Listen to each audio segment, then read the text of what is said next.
Alright, so you guys got 2 cards. And I'm just going to be honest, Aquarian energy is my favorite. I love the air energy.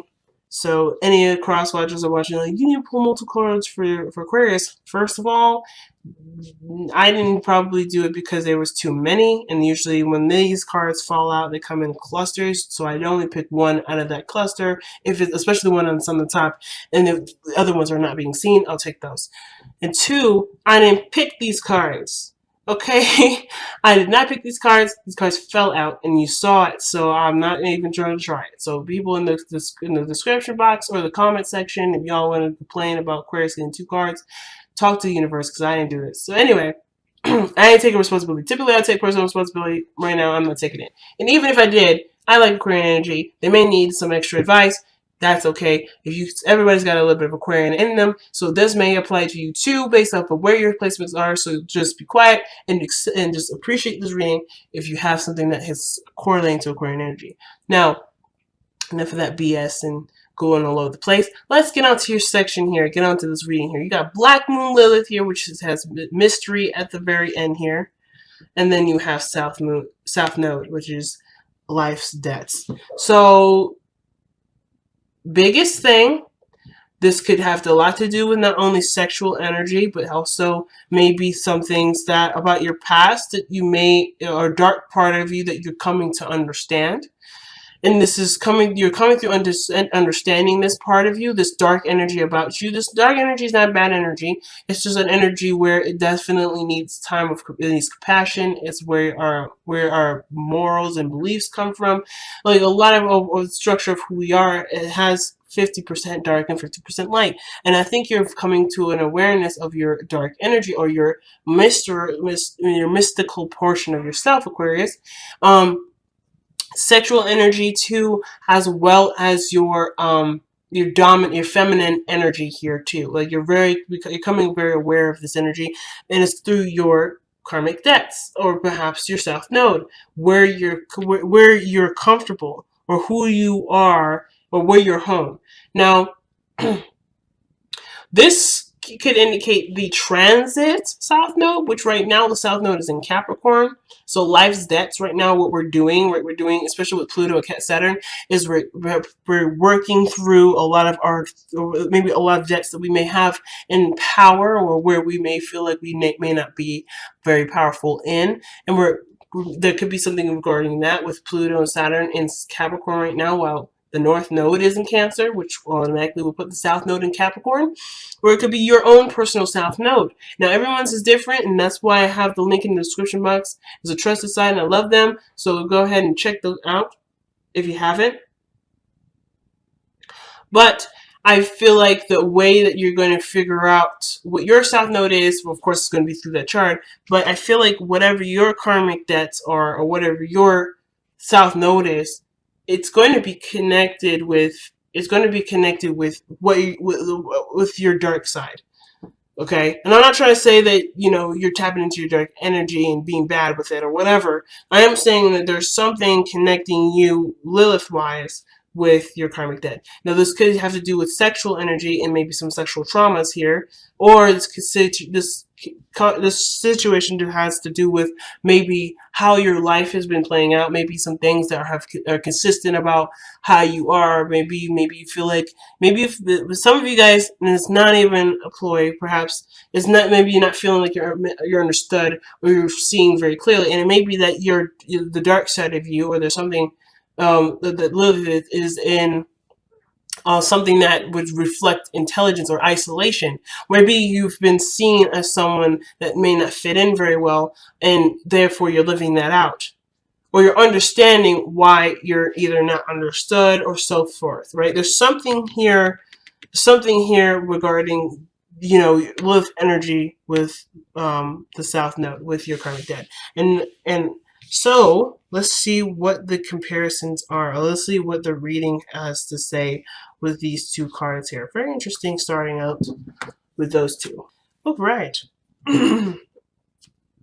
So your underlying energy is showing the 6 of Swords. Some of you guys have just gone traveling, or some of you guys are doing spiritual travel, where you're going through a spiritual not awakening, but more of like a spiritual journey to understand you, to understand where you're coming from and who you are. Okay, this could be a understanding and tapping into that part of your subconscious. Like I was saying, there's something here. I should have said too, this could indicate, like I said, the feminine energy. And the feminine energy can typically mean your intuition, trusting the subconscious, your subconscious self, um, being hyper aware and being energetically aware. Now, the Six of Swords, maybe this is activated by travel. This could be activated by you deciding to go down a certain path, or doing something that's different, or going down a certain journey. But it's also turning your back towards what was, right? So you can reach what is. And it's that in between, right? Where you're not anywhere, but you're not nowhere, if that makes sense. So you're going somewhere, but you're not in a direction you're not anywhere that makes sense quite yet, or anywhere that can start you off doing something. It's just the voyage. It's just the journey. So of course, you can have all these ideas of what you may reach, and all this stuff. But I feel like you're keeping your options open because you have all these swords here. You have all these swords here in front of the view, but your back is towards the past. So you're not dwelling on the past, but you're not fixated on the future, because whatever will come, you will work with. Okay, and I love that the Two of Wands is there because it was a decision to go there. It was a decision to have this kind of passage, to have this kind of journey. It wasn't something that was sparked upon you of any sort. It just kind of happened based off of your choosing. So it's awesome. The heart of your reading is showing the Three of Pentacles, and this could indicate this is about plans for the future, or looking towards some sort of progression in your future. Now, I feel like this is also involving other people and people in your life and what they mean to you. Considering that Aquarius, you rule the 11th house, which has to do with friendships, communities, organizations, people are a big facet in your life, or at least your friendships are. Friendships are really big to you. And for a lot of you guys, friendships may be the situation that's going on here. Some of you guys, it may be a relationship. And the reason why I go with relationship is mainly because I see with the Black Moon Lilith, this is Adam's first wife according to other mythology. But on top of that, you have the Six of Pentacles here in the past. So it could indicate that there's a relationship here. But I kind of feel like this has to do with groups and people in general. Mainly because there's three people here. There's three people in two cards, or in three cards here. Actually, if you look, there's multiple people in every card, except for the Page, for the Ace of Cups, and the Seven of Swords. Those are the only two cards that I would say there's no actual people in it. But if you look, three people here, three people here, three people here, three people here. Like if you didn't, I didn't even really think about it, but the monks are people too, right? And then there's a crowd here. Two people you can visibly see, and then another one hidden behind a horse. And even the horse can be acknowledged here because horses have emotion too. But then there's this person sitting on the horse. So there's multiple people in all of these cards. So my thing is that what does this have to do with people? What is your development with people? What is your development with other people? Now, your South Node, or is usually the opposite of the sign that the North Node is in. So I'm not quite sure what this would mean for everyone because I don't know everybody's charts. But I do know that Capricorn is where it's not only success and power and control, but it's also traditions and things in which we are used to.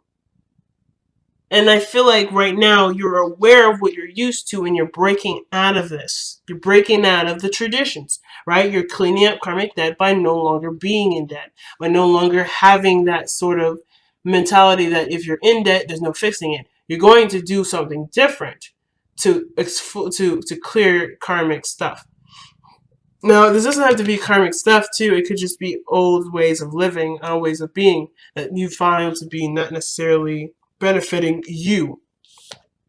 So, the Seven of Swords coming up is it kind of feel like you have a lot of ideas around you or regarding people, but the Seven of Swords would suggest that there may be this feeling that you're the only person that will be able to enact what you have in mind. Because one of the things I've noticed is that I feel like Aquarius, you're always the person that's the tallest in every card. You're you're the priest and the Hierophant. You're the person riding the horse. You're the individual standing on that table there, trying to, figure out what the people are trying to communicate. You're the person that's giving of yourself and balancing the scales in the Six of Pentacles. You're always a person. I feel like you're the person that's like standing up and the one that's presenting itself in the card. And in that regard, are they on the same level to you or are they not? Now, and at the same time, does that mean either you stoop down to that level, or does that mean that you let yourself continue to be the person that you are, but may inevitably leave the people behind? But I feel like the biggest struggle is whether or not you decide to leave and go on your own, or you no longer, or you have plans. Oof, it's really difficult with this one, actually. Because the Seven of Swords is also about taking a risk. So maybe it is going through with plans with people and assuming the risk of that.